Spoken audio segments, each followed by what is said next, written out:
Gọi là sa thú. Sa thú.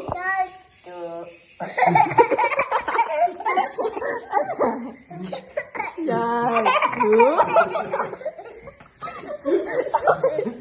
Mùi mùi.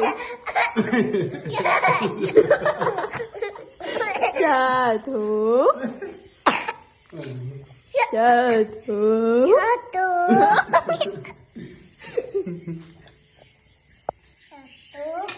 Sa thú.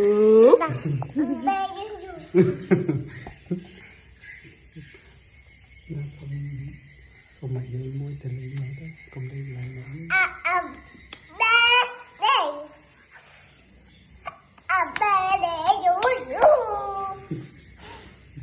Yeah, sa thú. Ê, lôi. Tôi gì? Quên bắt tao gì?